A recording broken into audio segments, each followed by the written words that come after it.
أرستزينا كيسرحنا نزحلفنا يو أوانات يقريتان حتى تكبل منبر سلامة أرثوذكس توحدو بيت كريستيان تግራይ ገሊጹ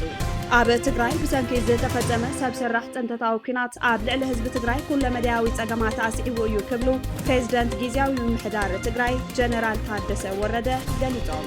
ኣብ ክልል ኣምሓራ ኣብ መንጎ ሰራዊት መንግስትን ዕጡቃት ሓይልታት ፋኖን ውግኣት ከም ዝቐጸሉ ይንገረሉ ሰራዊት እስራኤል ትማሊ ሰንበት ኣብ ጋዛ ደብዳብ ኣየር ፈጺሙ ዝብሉን ካልኦትን ሰላምታና በብዘለኹም ወይ ጻሕኩም ክቡራት ተኸታተልቲ ኣክሱማውያን መራኸቢ ሓፋሽ ካብ ትግራይ ክሳብ ዓለም ለኸ ፍጻመ ጽሩይ ሓበሬታ ናባኹም ከነቕርብ ኢና ንቪድዮና ላይክ ቻነልና ሰብስክራይብ ብምግባር ኣባል ቤተሰብና ይኹኑ ኣክሱማውያን መራኸቢ ሓፋሽ ንቕሓት ነቐድም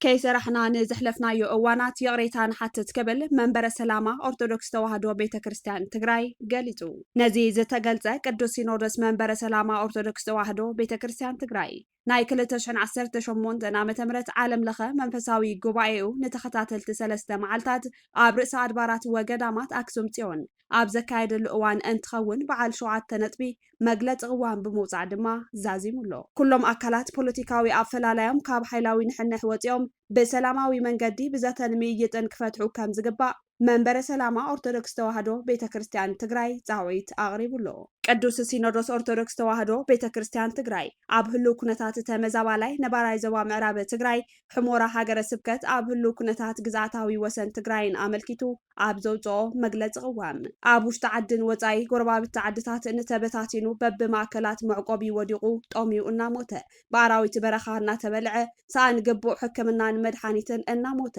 ሰኣን ሰላምን ምርግጋዕን ብዝወስዶ ዘሎ መማረጽ ስደት ምኽንያት ብሞት ኣደዳ ባሕርን ዓሳ ነባርን ይኸውን ከም ዘሎ ገሊጹ ኩሉ ዓይነት ግፍዕን ሓሳረ መከራን እናተቐበለ ብሰላሕታዊ ኩናት ዘጸንት ዘሎ ተመዛባላይ ህዝቢ ትግራይ ክሳብታ ናይ መወዳእታ ግዜ እስትንፋስና ብጸሎት ብትምህርቲ ስነሕወትን ሞራልን ብእንኽእሎ ዓይነት ሓገዝን ድጋፍን ኩሉ ኣብ ጎንኻ ምዃንና ቃል ንኣቱ ብምባል ኣረጋጊጹ ተጣበቕቲ ሰላምን ሰብኣዊነትን ዝኾኑ ኣካላትን ትካላት ትግራይ ኢትዮጵያ ኣፍሪካን ዓለምን ባህጊ ህዝቢ ትግራይ ሰላምን بسلام منبارن طرح مخانو ترديوم نسلامن مسل بسلام منبارن نزገብርዎ መትከላዊ ኩሉ ዓይነት ጻዕሪ ከም ዝድግፉ ኣረጋጊጾም ሕዝውን ጻም ሰላም ህዝቢ ትግራይ እናተጋደደ ስለ ዘሎ ጻዕሮ መጠናኺሮም ከቕጽልሉ ብምጽዋዕ ኦርቶዶክሳዊት ተዋህዶ ቤተ ክርስቲያን ትግራይ ከም እትድግፎን ኣብ ጎኖም ኮይና ብትረት ከም እትሰርሕን ቃልኣትያ ተናሓናሕቲ ፖለቲካ ውድባት ትግራይ ዓዲ ኩለኹም ሓመድ ኩለኹምን ስለ ዝኾነት ንኹለኹም እውን ስለተኣክልን ካብ ሓይላዊ ንሕንሕ ወፂኹም ኣፈላላይኩም ብሰላማዊ መንገዲ ብዘተን ብምይጥን ኣብ መሬት ዓድኹም ክትወድኡ ጥራሕ ንጽውዕ ኢላ ነዚ ኣብ ዝግበረሉ ሰላማዊ ኩሉ ዓይነት ምንቅስቓስ ኦርቶዶክሳዊት ተዋህዶ ቤተ ክርስቲያን ትግራይ ኣብ ጎኖም ኮይና ብትረት ከም እትድግፍን ለይትን ቀትርን ከም እትሰርሐሉን ቃልኣትዮም ኣብ ትግራይ ብሰንኪ ዝተፈጸመ ሰብ ስራሕ ጥንተታዊ ኩናት ኣብ ልዕሊ ህዝቢ ትግራይ ኩለ መድያዊ ጸገማት ኣስዒቡ እዩ ክብሉ ፕሬዝደንት ጊዜያዊ ምምሕዳር ትግራይ ጀነራል ታደሰ ወረደ ገሊጾም እቶም ፕሬዝደንት ነዚ ዝበሉ ሎሚ ኣብ ኣዳራሽ ሓወልቲ ሰማዕታት ንልዕሊ ኣስታት 320 ስድራ ስዋኣት ብዓይነትን ብገንዘብን ሓገዝ ኣብ ዝተገበረሉ ተረኺቦም ኣብ ዘሕለፍዎ መልእኽቲ እዩ ኮሚሽን ሓርበኛታት ትግራይን ሰብ ሞያ ጥዕና ትግራይን ንውግኣት ጀጋኑና ዝገበርዎ ሙያዊ ሓገዝ ኣዝዩ ዝናኣድን ዝምስገንን እዩ ዝበሉ ጀነራል ታደሰ ወረደ ከም ትግራይን ከም ስድራ መፍርያይ ሓይሊ መናእሰይ መስዋዕትን ኣካል መጉዳእትን በፂሕዎም እዩ ነዚ ኣብ ግምት ብምእታው ኩሉ ትግራዋይ ኣብ ጎኒ ስድራ ስዋኣት ብምዕሳል ሓገዙ ከጠናኽር ይግባእ ክብሉ ተላብዮም ልዕሊ ዝኾነ ንሓርበኛታትን ስድራ ስዋኣትን ሞራልን ሓቦን ንምሃብ ወሳኒ እዩ ዝበሉ እቶም ፕሬዝደንት ካብ ዝተፈላለዩ ግዝኣታት ኣሜሪካ ሓገዝ ንዝገበሩ ዲያስፖራ ትግራይ ምስጋንኦም ኣቕሪቦም ኩናት ብምትራፍ ሰላምና ክንዕቅብ ይግባእ ክብሉ ድማ መልእኽቶም ኣሕሊፎም ኮሚሽን ሓርበኛታት ትግራይ ታሪኽ ክብሪ መሰልን ጥቕማጥቕምን ሓርበኛታት ትካላዊ ብዝኾነ መንገዲ ዝተፈላለዩ ስራሕቲ እናሰርሐ መምጽኡ ኮሚሽነር ኮሚሽን ሓርበኛታት ትግራይ ተጋዳላይ ናስር መምሑር ገሊጾም ጊዜያዊ ምምሕዳር ትግራይ ኣብ 2018 ዓመተ ምህረት ንጉድኣት ኩናት ትግራይ መሐከሚ ዝውዕል ኣስታት 400 ሚልዮን ቅርሺ ከም ዝበጀተ እቶም ኮሚሽነር ኣፍሊጦም እቲ ሎሚ ዝተገበረ ሓገዝ ኣስታት 18 ሚልዮን ካብ 14 ወረዳታት ዝተወጻጹ ስድራ ሓርበኛታት ብዓይነትን ብገንዘብን ሓገዝ ተገይሩ ካብ ማሕበረሰብ ተወለድቲ ትግራይ 12 ሚልዮን ካብ ተመለስቲ ሓርበኛታት ትግራይ ድማ ኣስታት 6 ሚልዮን ከም ዝተለገሰ ብሓፈሻ ኣስታት 18 ሚልዮን ከም ዝተኣከበ ሓቢሮም እቲ ሓገዝ ንራብዓይ ዙር ዝካየድ ዘሎ ምዃኑ ንምፍላጥ ተኻኢሉ ኣብ መዕቆቢ ማእከል ተመዛበልቲ ሰብዓ ካሬ መቐለ ዝቢ ኣብ ልዕሊ ተመዛበልቲ ንኻልኣይ ግዜ ሓደጋ ኣብፅሒሉ ጽላል ሲቪል ማሕበረሰብ ምዕራብ ትግራይ ጽላል ሲቪል ማሕበረሰብ ምዕራብ ትግራይ ነዚ ዝበለ ኣብ እዋናዊ ኩነታት ተድሂቡ ኣብ ዘብፅኦ መግለጺ እንትኸውን ብዕለት 7 ጥቅምቲ 2018 ዓ.ም ምሸት ከባቢ ሰዓት 1 ፈረቓን ጓል 9 ዓመት ንእስቲ ቅሳነት ካሕሳ ይረዳእ ኣብ ድሕሪ መንበሪ ገዛ ልማደኛ ዝቢ እግራ ንኺሱ ተሸኪምዋ እንትሃድም ነበርቲ ብዝገበርዎ ብርቱዕ ጻዕሪ ከቢድ ጉድኣት በፂሕዋ ብሂወት ተሪፋ ኣብ ክትትል ሕክምና ትርከብ ኢሉ ቅድም ክብል እውን መስከረም 13 2018 ዓ.ም ከባቢ ሰዓት 12 ፈረቓን ናይ ንግሆ ወዲ ዓመትን መንፈቕን ዝኾነ ህፃን ናውድ ኣብ ተመሳሳሊ ቦታ ብዝብኢ ተነኺሱ ሂወቱ ምስኣኑ ዝዝከር እዩ እዚ ብጥሜትን ሕማምን እናተመናመነ ኣብ ከቢድ ናይ ፅንተት ሓደጋ ዝርከብ ህዝብና ብተደጋጋሚ የጋጥሞ ዘሎ ናይ ኣዛብ መጥቃዕቲ ናይ መወዳእታ መፍትሒ ክግበረሉ 23 መስከረም 2018 ዓ.ም ጽላል ምስ ፕሬዝደንት ጊዜያዊ ምምሕዳር ትግራይ ጀነራል ታደሰ ወረደ ምይይጥ ድሕሪ ምግባር እቲ ጸገም ከም ዝፍታሕ ቃል ተኣትዩልና እኳ እንተነበረ ዛጊድ ብዘይ ምትግባሩ እቲ ጸገም እናተጋደደ ይኸይደሎ ክብል ጽላል ሲቪል ማሕበረሰብ ምዕራብ ትግራይ ኣፍሊጡ ጽላል ሲቪል ማሕበረሰብ ምዕራብ ትግራይ ጉዳይ ተመዛበልትን ስደተኛታትን ቀዳማይ ዋኒና ጌራ ከም እትሰርሕ ብምግላጽ ነዚ ኣብ ልዕሊ ተመዛበልቲ አንጸላልዩ ዘሎ ከቢድ ሓደጋ ቅድሚ ተወሳኺ ህይወት ምጥፍኡ ጊዜያዊ ምምሕዳር ትግራይ ኮነ ካልኦት ዝምልከቶም ኣካላት ፌደራል መንግስትን ዓለም ለኸ ማሕበረሰብን ህዝብና ናብ መረበቱ ኣብ ምምላስ ኣበርቲዖም ክሰርሑ እናፀዋዕና ህዝብና ክሳብ ዝምለስ ግን ውሕስ ህይወት ክመርሕ ጉዳይ ኣዛብእን ንዘጋጥሙ ካልኦት ተፈጥራውን ሰብ ስራሕ ሓደጋታትን ህፁፅን ዘላቕን መፍትሒ ክግበረሎም ደጊምና ኣጥቢቕና ንሓትት ኢሉ ጽላል ሲቪል ማሕበረሰብ ምዕራብ ትግራይ ኣብ ዘውፅኦ መግለጺ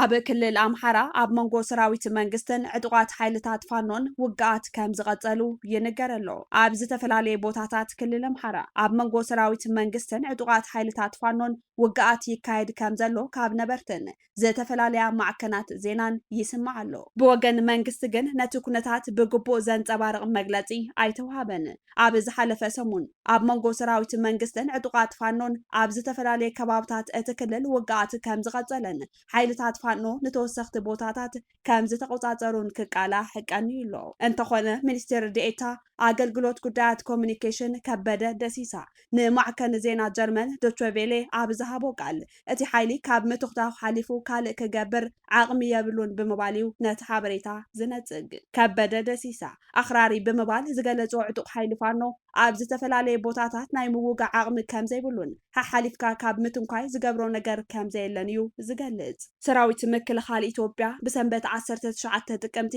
2025 ብማሕበራዊ መራኸቢ ፌስቡክ ኣብ ዝዘርግሖ ሓበሬታ ኣብ ትሕቲ እዚ ምብራቕ ዝርከባ ኣሃዱታት ብ9 ጥቅምቲ 2018 ዓ.ም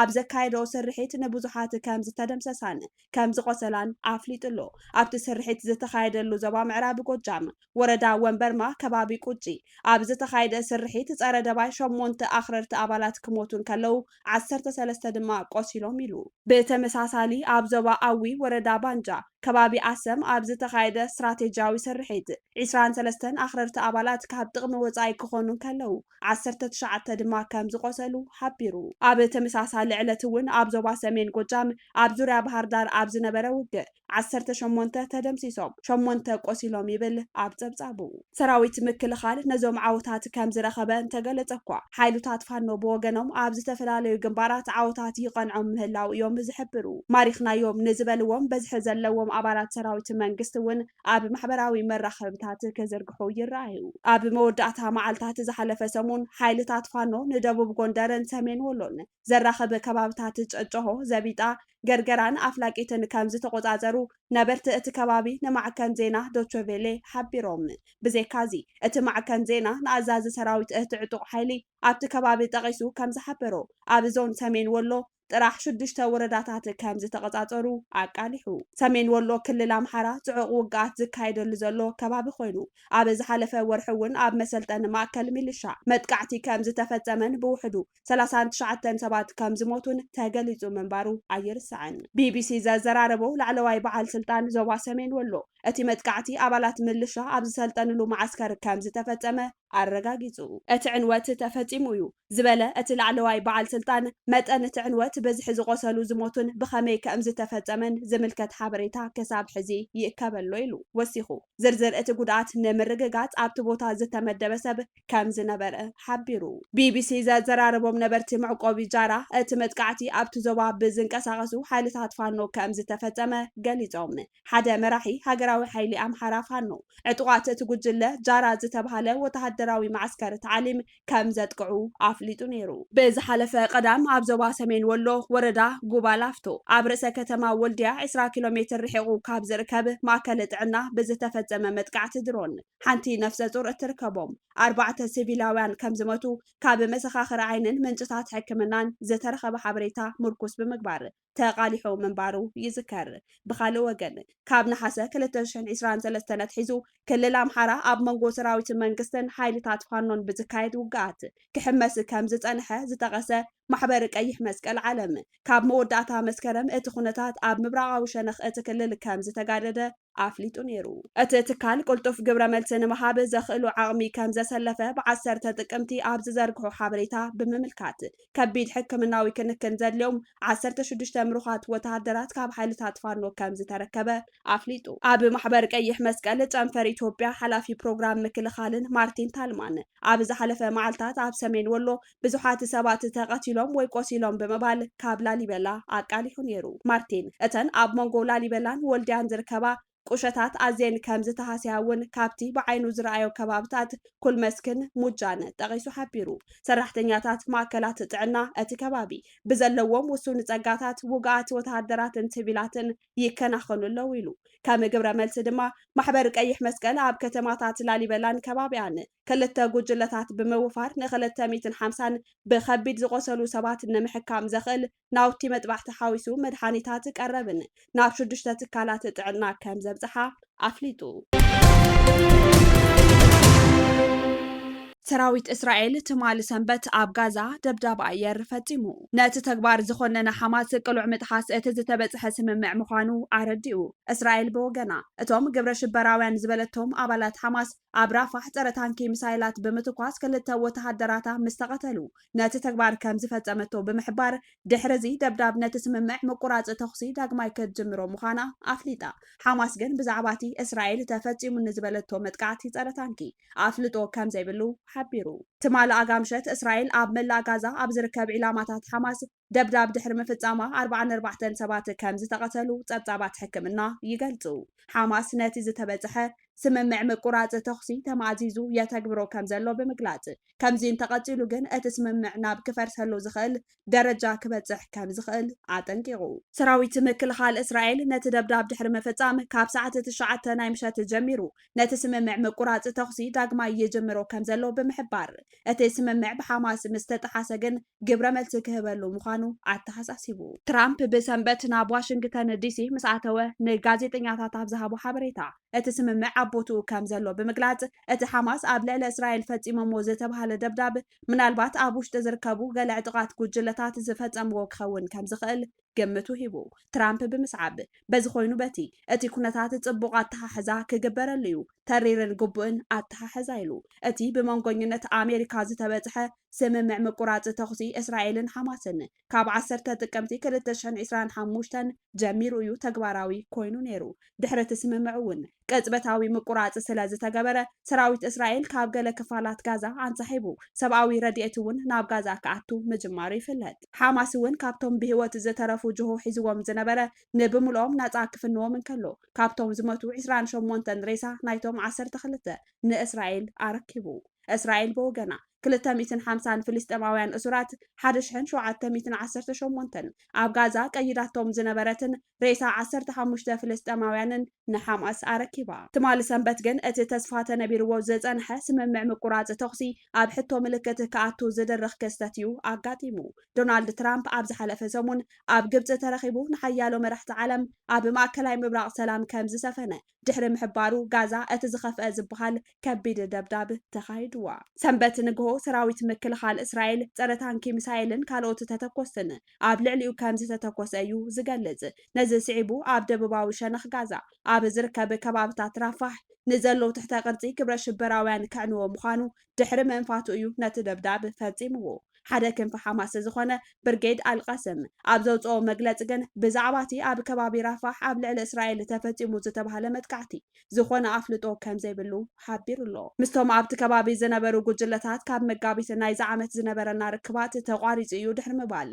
ብዛዕባ እቲ ኣብቲ ከባቢ ተፈጺሙ ዝበሃል ዘሎ መጥቃዕቲ ዝኾነ ምትእስሳር የብልናን ካብቶም ኣብኡ ዝነበሩ ኣባላትና ብህይወት ዝተረፈ እንተሃልዩውን ዝኾነ ርክባት ክንፍጽም ኣይከኣልናን ኢሉ ቤት ጽሕፈት ቀዳማይ ሚኒስተር ቤንጃሚን ነታንያሁ በቲ ኣብ ራፋሕ ኣብ ልዕሊ ሰራዊት እስራኤል ዝተፈጸመ መጥቃዕቲ ሜጀር ያኒ ብኮላን ሰርጀንትን ኢትያ ያቪዥን ዝበሃሉ ወተሃደራቱ ከም ዝተቐተሉ ገሊጹ ንላዕለዎት ኣዘዝቲ ብኣካል ረኺቡ ኣብ ወሽመጥ ጋዛ ኣብ ልዕሊ ዒላማታት ግብረ ሽበራ ሓያል መጥቃዕቲ ክፍጽም መምርሒ ከም ዝሃቦም እውን እቲ ቤት ጽሕፈት ኣፍሊጡ ነዚ ኣመልኪቱ ፕሬዚደንት ኣሜሪካ ዶናልድ ትራምፕ ንጋዜጠኛታት ኣብ ዝሃቦ መግለጺ ኣብ መወዳእታ ሰሙን ኣብ ራፋሕ ዝተፈጠረ ግጭት እኳ እንተሃለወ እቲ ተኽሲ ደው ምባል ገና ኣብ ቦትኡ ኣሎ ኢሉ እቲ ፕሬዚደንት ወሲኹ መሪሕነት ሓማስ ኣብ ዝኾነ ይኹን ዝበሃል ጥሕሰት ከም ዘይተሳተፈ ብምግላጽ ኣብ ክንድኡ ገለ ዕጡቓት ኣብ ውሽጢ ዝገበርዎ እዩ ክብል ወቒሱ ግን ብዝኾነ መንገዲ ብግቡእ ክትሓዝዩ ብጽኑዕ ክትሓዝዩ ክብል ትራምፕ ወሲኹ ገሊጹ ሓማስ ብ7 ጥቅምቲ 2023 ኣብ ልዕሊ እስራኤል ሃንደበታዊ መጥቃዕቲ ብምፍጻም ኣስታት 1200 ሰባት ቀቲሉ 251 ሰባት ጅሆ ሒዙ ድሕሪ ምኻዱ እዩ እስራኤል ኣብ ልዕሊ ሓማስ ን2 ዓመታት መጥቃዕትታት ፈጺማ ካብ ሽዑ ጀሚሩ ከዓ ኣብ ጋዛ ብውሕዱ 68,000 ሰባት ብደብዳባት እስራኤል ከም ዝተቐተሉ ብሓማስ ዘመሓደር ሚኒስትሪ ጥዕና ይሕብር